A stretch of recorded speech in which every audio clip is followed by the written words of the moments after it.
या इलाही रहम फरमा मुस्तफा के वास्ते।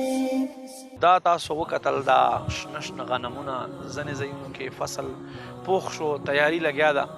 زمونږ مسلمان افسوس خبر دا دی چې مونږه الله په نوم سره چې کوم عشر کېږي له ځمکې پیداوار نه هغه مونږ نه ورکوو.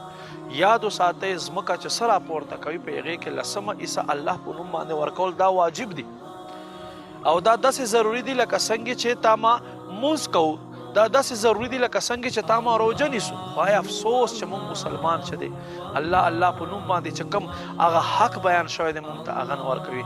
یاد وساتئ چا غنم اخیستی وي نو هغه عشر وباسئ، چا نه وي اخیستي نو هغه نیت وکئ.